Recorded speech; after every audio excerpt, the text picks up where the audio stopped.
Hi குட்டீஸ்! இப்போ என்ன கதை பார்க்க போறேன்னா, ஒரு கிளிக்கு பயங்கரமா தண்ணி தாகம் அடிக்குதுங்க. அங்க இருந்த ஒரு குழியில போய் தண்ணி குடிக்கலான்னு பார்த்துச்சு. தவறி அந்த குழிக்குள்ள விழுந்துருச்சுங்க. அந்த குழியில நெறைய மீன்கள் எல்லாம் இருந்தது. எல்லாமே அந்த கிளியோட உடம்புல ஒட்டிருச்சு. கிளி குதிச்சு குதிச்சு அந்த மீனெல்லாம் விழுக்காட்ட பார்க்குது. ஆனா விழவே இல்ல. அத பார்த்து அதோட குட்டி கிளி ஓடி வருதுங்க. வந்து நெறைய தண்ணியெல்லாம் கப்புல கொண்டு வந்து அது மேலே ஊத்துனா மீனெல்லாம் கீழே விழுகும்னு முயற்சி செய்யுதுங்க.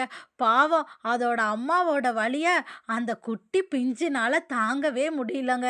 அதுக்கப்புறம் அதுவும் எவ்வளவோ முயற்சி பண்ணுச்சு, முடியல. தன் நண்பர்களுக்கு உடனே ஃபோன் பண்ணுச்சுங்க. அந்த கிளியோட குரலை கேட்டு தன் நண்பர்கள் எல்லாம் ஓடி வந்தாங்க. அதுக்கப்புறம் ஒரு பம்ப் எடுத்துட்டு வந்து தண்ணியை ரொம்ப ப்ரெஸ் பண்ணி வேகமாக அடிக்கிறாங்க. ஒவ்வொரு மீனா கீழே விழுந்துருச்சுங்க. அதை பார்த்து சந்தோஷப்பட்டுச்சு கிளி. அதுக்கப்புறம் அம்மா கிளியும் குட்டி கிளியும் அழுகுறாங்க. ஏன்னா இந்த கதையை பார்த்து எங்களுக்கு யாரும் லைக் பண்ணல, சப்ஸ்கிரைப் பண்ணலேன்னு. அந்த குட்டி கிளி அவங்க அம்மா மேலே பாசம் வச்சிருந்தது உங்களுக்கு பிடிச்சிருந்தா லைக் பண்ணி சப்ஸ்கிரைப் பண்ணுங்கள்.